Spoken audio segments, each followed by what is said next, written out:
बहुत धैर्य से समझाना चाहिए। समझाने वाले को ये अटेंशन रखना है कि हम ऐसे समझावे जो कोई हंगामा न हो जाए। क्या मान लो कोई सन्यासी को समझा रहा है, शंकराचार्य को समझा रहा है, और समझाते समझाते बैलेंस बिगड़ गया, ताव में आ गया, और उसने सन्यासियों को कुछ उल्टा पलटा बोलना शुरू कर दिया कि तुम ऐसे हो, तुम ऐसे हो, तो हंगामा खड़ा हो जाता। जो उनके फॉलोअर्स हैं वो झगड़ा शुरू कर देंगे। तो ऐसा भी ना हो कि हंगामा हो जाए। उन लोगों को अपना ही अहंकार बहुत रहता है ना, किन लोगों को, सन्यासियों को। साधु संतों के साथ फॉलोअर बहुत रहते हैं, झट कह देंगे इनको भी ब्रह्मा कुमारियों का जादू लग गया है। अगर उनकी बुद्धि में बैठेगा भी ना तो उनके फॉलोअर्स उनको बहुत बुरा भला कहना शुरू कर देंगे।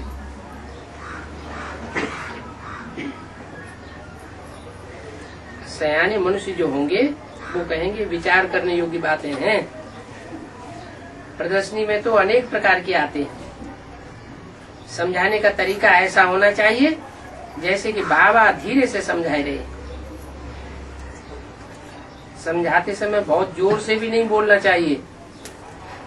क्या कोई होते हैं बहुत उमंग उत्साह आ जाता है, तैश में आ जाते हैं, जोश आ जाता है, समझाए रहे एक आदमी को और आवाज बड़ी लंबी चौड़ी निकाल रहे हैं। अरे एक आदमी को समझा रहे तो एक आदमी के कान में जितनी आवाज है उतनी बोलो ना। तो बहुत जोर से भी नहीं बोलना चाहिए। प्रदर्शनी में बहुत इकट्ठे आ जाते हैं तो फिर कह देना चाहिए कि आप लोग इकट्ठे होकर ना आओ, थोड़ा थोड़ा करके आओ। एकांत में आकर के आप समझेंगे तो हम आपको गहराई से समझाएंगे। नहीं तो क्या होगा, एक प्रश्न करेगा, दूसरा प्रश्न करेगा, तीसरा करेगा, और बात कौआ रेरा हो जाएगी। तो आप आके एकांत में आकर के समझेंगे तो आपको हम रचयिता और रचना के राज समझावेंगे। रचयिता की आदि, मध्य और अंत का ज्ञान दूसरा तो कोई समझा ही नहीं सकता। दूसरा कौन?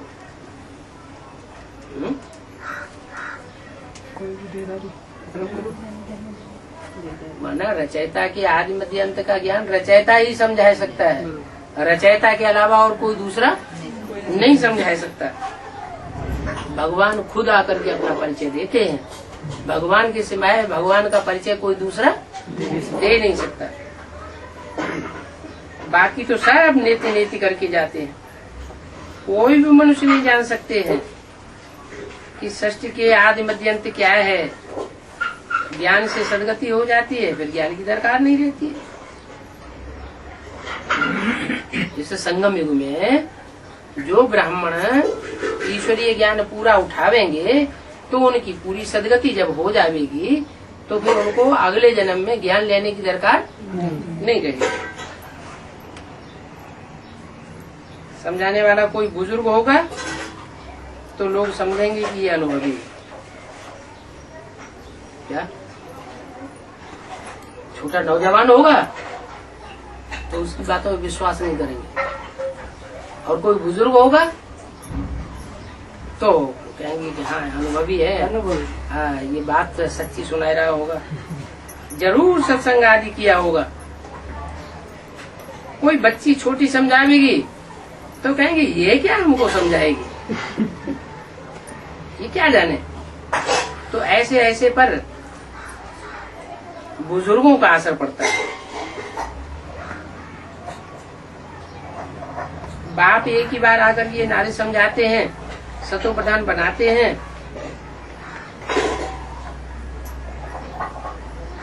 माताएं बैठो उन सन्यासियों को समझावेंगी तो और ही खुशी होगी। क्या सन्यासियों को अगर कोई पुरुष ज्ञान बैठ के समझाएगा और कम उम्र वाला समझाएगा तो उन्हें अहंकार आ जाएगा, और माताएं समझावेंगी तो ध्यान से सुनेंगे, खुश भी होंगे। तो बोलो ज्ञान का सागर, बाप में ज्ञान का कलश, बाप ने ज्ञान का कलश हमको दिया।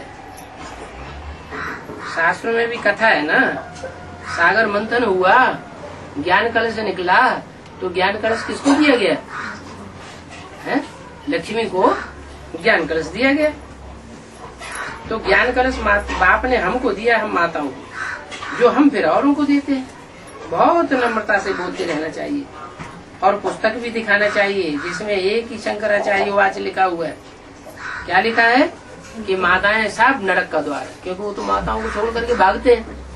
अपन को नहीं कहेंगे कि हम नरक के जीवड़े हैं, हम साथ में रह करके नरक में गए बगैर रह नहीं सकते। दूसरों को ऊपर, माता के ऊपर उंगली उठाते हैं। और शिवाचार्य वाच है, माताएं स्वर्ग का द्वार खोलेंगे। ये क्या बात? ये शिवाचार्य में और शंकराचार्य में क्या अंतर हो गया?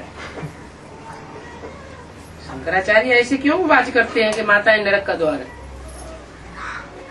और शिवाचार्य ऐसे क्यों कहते हैं कि माताएं स्वर्ग का द्वार है? क्योंकि शंकराचार्य माताओं के साथ में रह करके विकारी विनय बिगर रह नहीं सकते, और शिवाचार्य चाहे माताएं हो चाहे कन्याएं हो, उनके बीच में रह करके भी क्या पवित्र बन करके, एवर प्योर बन करके दिखाते हैं। तो शिवाचार्य माताओं को स्वर्ग का गेट खोलने के निमित्त बनाते हैं, और शंकराचार्य उनको नरक का द्वार बताते हैं।